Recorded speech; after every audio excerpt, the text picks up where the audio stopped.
You're listening to CX Passport, the show about creating great customer experiences with a dash of travel talk. Each episode, we'll talk with our guests about great CX, travel, and just like the best journeys, explore new directions we never anticipated. I'm your host, Rick Denton. I believe the best meals are served outside and require a passport. Let's get going. Today's guest, Anne Bibb, and I met a few years ago when I was consulting on a project with a global hospitality company that was heavily work from home for its contact center team, well before COVID and before it was the norm to work from home. When I first met Anne, I knew this was a person who not only cared deeply about the idea of remote work, she knew how to make it work for both the employee and the company. Fast forward to today. Anne, now the founder and CEO of RemoteEvolution, is a recognized remote work and customer experience expert. Her background allows her to bring unique thoughts to the employee experience and customer experience worlds. Through her advisory and consulting firm, Anne works with organizations across all industries, helping them implement a remote work presence across more than 20 countries while focusing on their total experience. That global perspective helps shape Anne's view that creating great employee and customer experience requires understanding the wide spectrum that the employee and customer present. We'll absolutely get into that global and diverse perspective in today's show. Anne, welcome to CX Passport. Thanks, Rick. It is so good to talk to you again. It's been a while. It has been a while, and it's fine. It's just nice to finally get you on the show. So I'm glad that we've had this opportunity. And I did mention that, it's been a while when you and I met, but we were both at that brand that was ahead of its time with its approach to remote work. To say that there's been an evolution, maybe say a massive evolution since then, is a major understatement. But let's start general. Since that time in the late 20-teens, 17, 18 kind of era, what have you seen as the evolution in remote work? It's interesting. I had somebody tell me once that I should have named my company RemoteEvolution. And Interesting. I said, why would I name my organization for a moment in time when, in fact, this is something that's going to continue to evolve for forever? When you look at what remote work was 10 years ago, when you look at what it was throughout the pandemic and even what it is now, it has continued to evolve. So before the pandemic, people really had to fight to actually get to work remotely. Yeah. They had to, it was a different conversation, wasn't it? Yeah. When you like this sort of gasp, what do you mean? How can one work at home? That's not work, that's home. When I talked to clients, it was, that can't be done. That job can't be done remotely. It was so odd to really force people's hands or have these conversations about, well, technology does allow for this.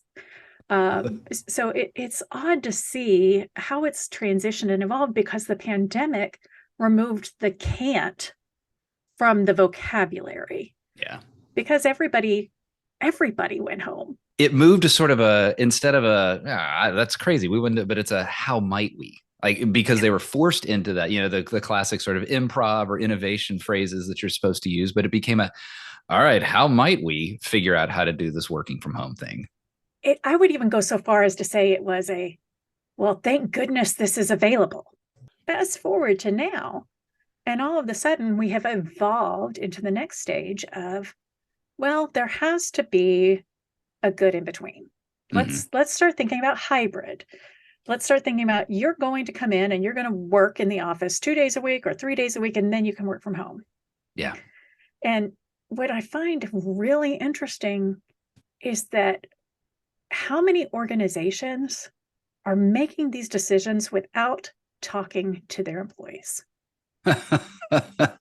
I shouldn't laugh so heartily. I'm sorry, but I just feel like, with as decades of work experience, that's just sort of, isn't that how companies operate, right? We'll just choose to do, and the employees will figure it out, right? They'll just fall into place. How's that working, Anne? It's not. Yeah.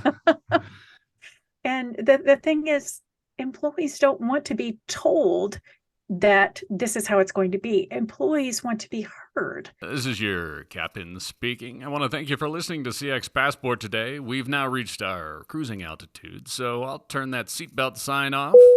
While you're getting comfortable, hit that follow or subscribe button on your favorite podcast app so you'll never miss an episode.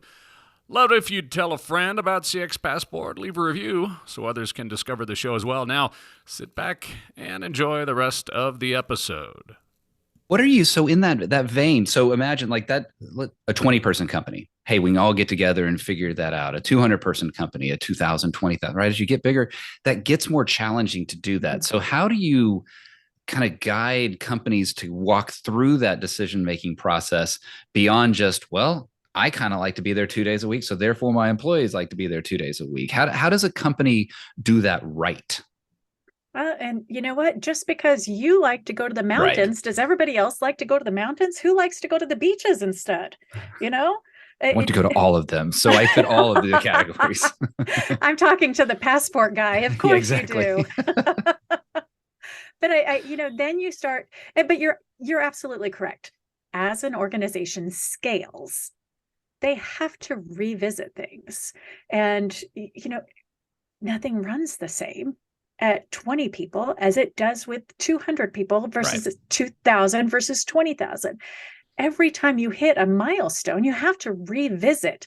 You have to revisit how you're running your payroll. You have to revisit how you're running your HR. You have to revisit how you're running your operations, how you're running your customer success.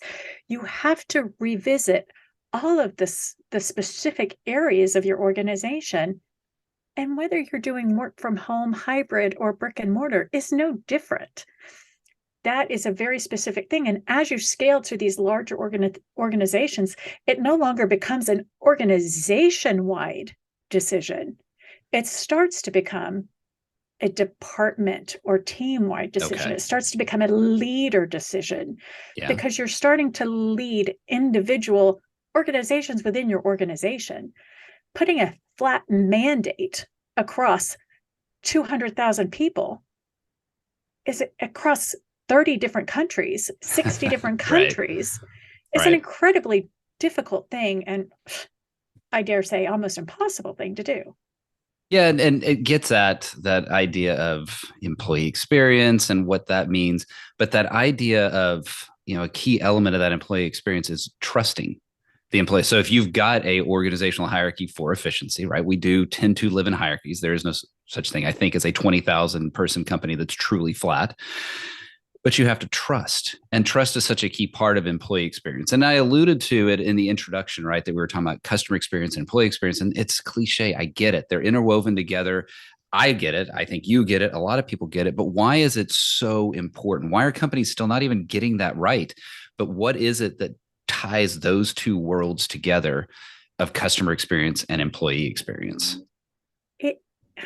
It sounds cliche, but it really isn't. And, I don't understand either why people don't get it, because when you start to even put yourself in these individual shoes, if you're having a bad day and you have just had all of these things going wrong, you're just not going to do well at work.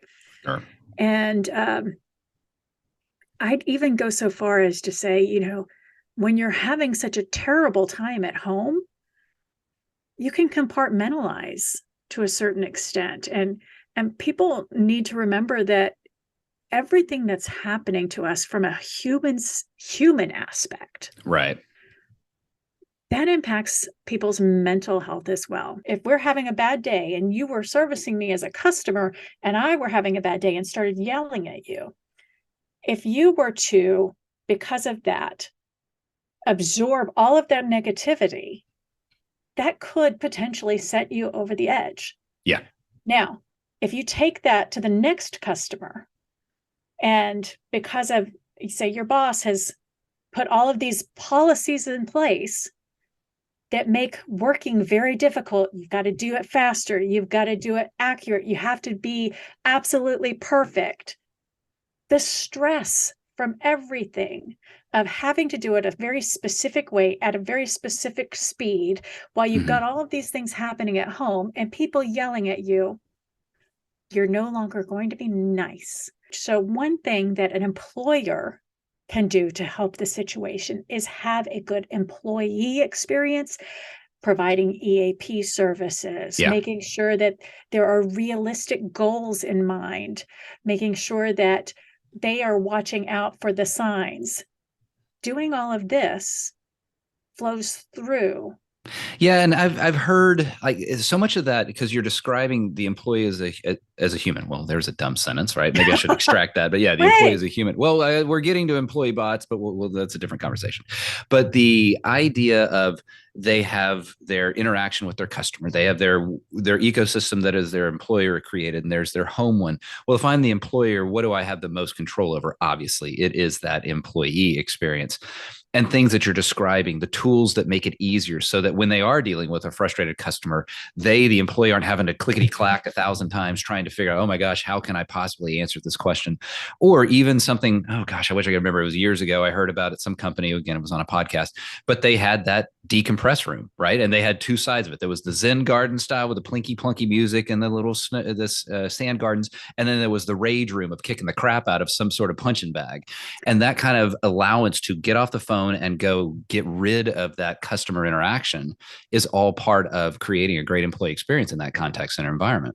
I am hearing more and more organizations, especially for organizations that are dealing with like content moderation and things along these lines, they're starting to do things like have a psychologist on staff so that somebody can come in and talk and get those things out and make sure that they're clearing their mind. All of the services from an employee benefits perspective, those help relieve the stressors outside of the office to allow from a positive perspective while working.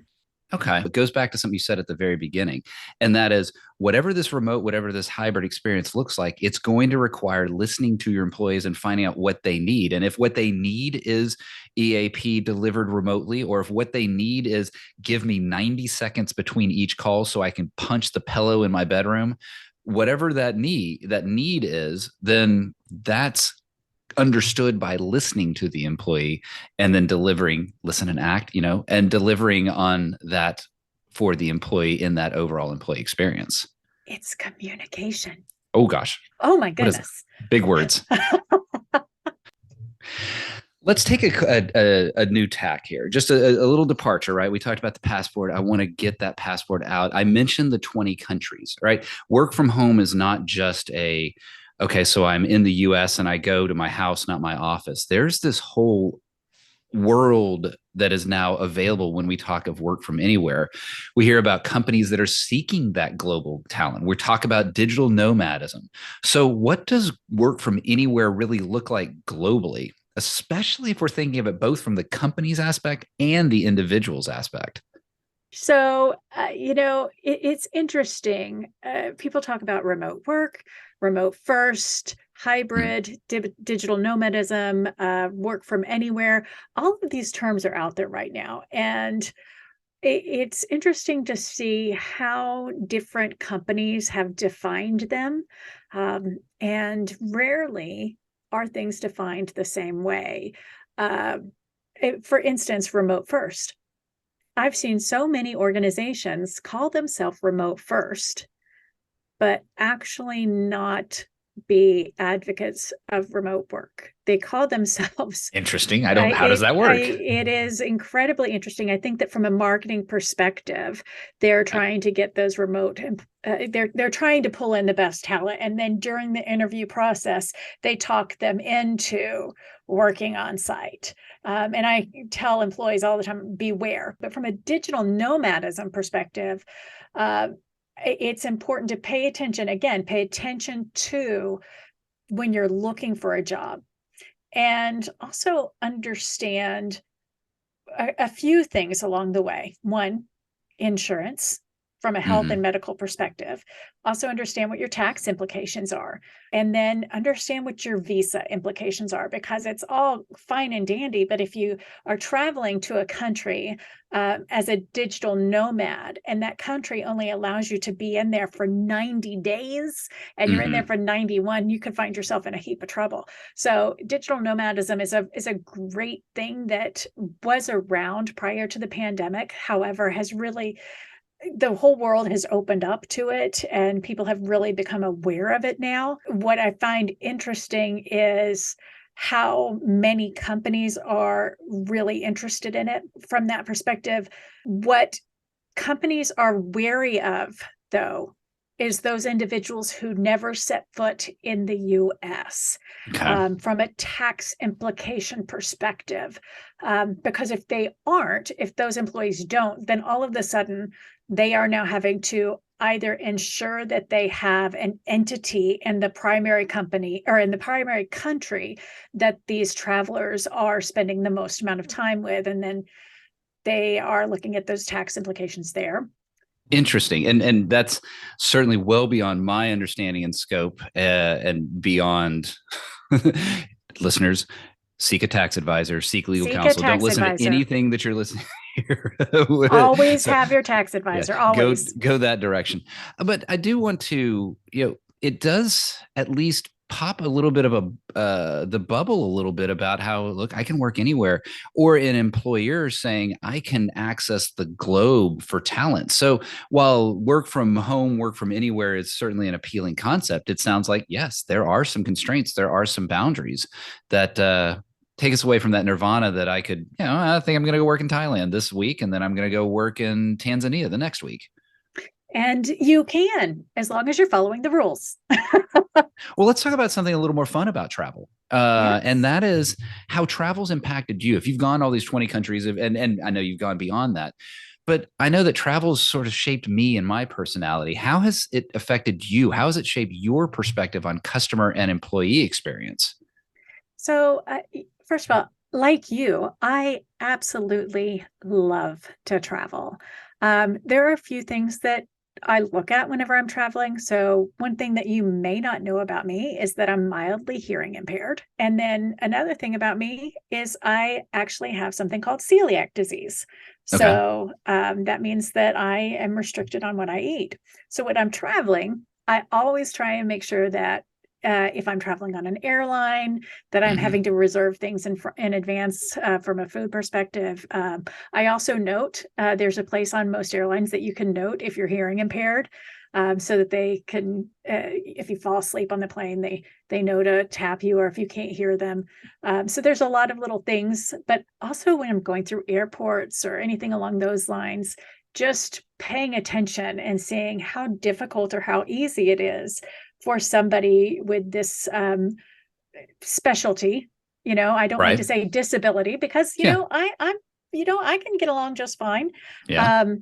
But it is interesting in the different countries to follow and to see how these things have been looked at. And even I would go so far as to say, within one country, in different cities and different airports. Recently, I was in, another country on a different continent, and was in two airports in that same country.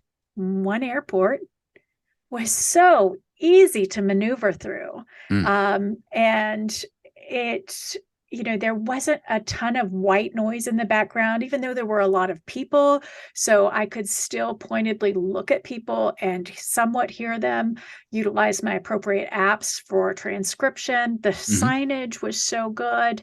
But in the other airport, there was so much music and so much background noise. And for those that are hearing impaired, that makes it even more difficult. So it's interesting. And whenever I travel, I try to watch for things to see how it's going to be for my future customers. How easy was it to get from one place to another? How easy is it to get to from gates? So it's been very interesting to watch how the future has evolved from an ability standpoint. And I think that some countries and some cities are getting really on board with it and are making sure that they're thinking not only about the hearing, but the ability with wheelchairs, but even from a vision standpoint, making sure that there aren't a lot of flashing lights. So it's been great to watch.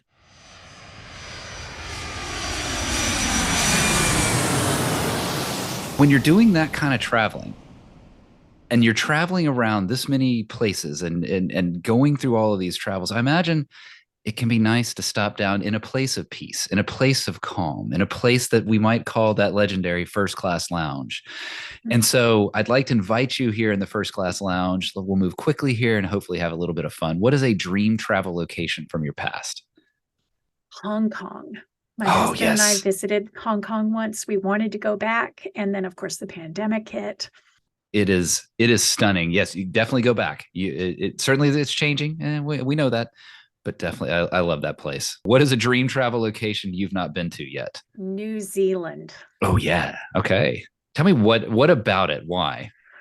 You know what? The history, the Hmm. Maori, the just the beauty of what Hmm. we've seen on pictures. And I would even, as of today, I mean, that was 10 years ago. Today, I'd even go on to say their prime minister is fascinating. So there Yeah. are just so many things about that island alone. One of the things, Hong Kong, and I don't know much about New Zealand, but Hong Kong, I know, great food. And so I always think about travel and food. So what is a favorite thing of yours to eat? I just like to eat. Let's be honest. All Like, right. if Next I question. go somewhere and I find it and I can eat it, I'm gonna. But I will say this. I was in London one time and I was so excited to find how much gluten-free food was available in Hong Kong. I think this was like 7 or 8 years ago, maybe. I found a gluten-free bakery and I actually had a gluten-free croissant. Okay. And when I was so excited, I like took a picture of it and I was texting it to everybody that I knew because I mean, I don't know how familiar you are with gluten-free food, but it usually tastes like, Yeah. like cardboard or something. This actually, when you broke it, looked like a croissant with the little flaky layers and everything. I almost started crying because now it doesn't taste like it didn't taste like I remember, but it was close enough for me Yeah. that I was just thrilled beyond belief. That's awesome. It's amazing how food and memories can just be stirred when you think about where you traveled, just tied down to that specific item. Now, memories have their other way of interacting with us. What is a thing your parents forced you to eat, but you hated as a kid? Anything green. And to this day, like there are some green foods that my husband will get, but to this day, he has to try and sneak green food. Going back to the travel part of it, what is one travel item, not including your phone, you will not leave home without?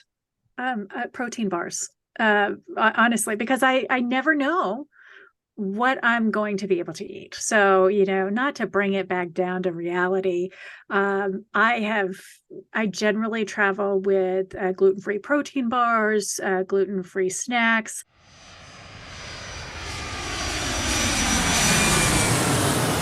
Anne, one of the things that we've talked about is how remote work, it can have this different effect on different communities. And we talked, earlier about even walking through the airport, right? That has a different effect on one community versus another community. I had a podcast guest on a few episodes ago, Sean Nason, and he was telling me about how certain theme parks have set up sensory rooms and so with his autistic children, he was so happy to be able to have a place that they could experience Dollywood and be able to have a place to decompress as well. And the same kind of thing with all sorts of communities. Remote work is going to affect different communities in different ways as well. So some will say, hey, remote work, great. Like the disability community had a guest on, Kate Browse. She was talking about how it was fantastic for that community. But then there's other communities that work from home really creates challenges for them. So it's a long way of me saying, how do you address remote work, diversity, equity, inclusion, and how does that work for a company knowing that their employees are going to be a part of a wide spectrum? So I'm going to say what I say about everything. And just like clothes. I mean, let's face it, the fashion industry lies. These clothes are not one size fits all. No. Remote work is the same way. It is not one size fits all. It is not for everyone, and it cannot be done everywhere. And if you have an advocate or somebody that is telling you, oh, yes, it can, you know what, they're pushing their own agenda. Right. Right. Remote work can be a wonderful thing. It can be incredibly helpful, and it can absolutely help with DEI, because what you're doing is you're pulling yourself out of being forced into a specific radius of a building, and you're really opening up the ability to recruit and hire from an incredibly wide geographical area, which opens up the potential for diversity of thought, for the diversity of race and gender and religious backgrounds. So what you have to be careful of, especially in the United States, is, strangely enough, not everywhere in the US has the infrastructure to be able to allow people to work remotely. Right. It's interesting to me to know that I can go to other countries that have more solid infrastructure and can work remotely out in the boondocks. Mm-hmm. But in the United States, we don't have that capability. So I think that's one thing to keep in mind. Secondarily, from a remote work perspective, in order for that to be successful for everybody, two things have to happen. Either those people have to already be able to afford to have the computer and the technology in order to be able to work from those systems, or the company needs to provide them. Yeah. And if that company is not willing to provide that technology, then you're not setting those individuals up for success. And I think that that's really important, because we've got two schools of thought here. And as you start leaning up towards executives, they have no problem whatsoever sending out laptops to your directors and your C-suite and everything. Like, oh, you're an executive. Here's your laptop. Travel the world. Go do what you need to do. Make us money. But when we're talking about our frontline employees who are actually making the money for us,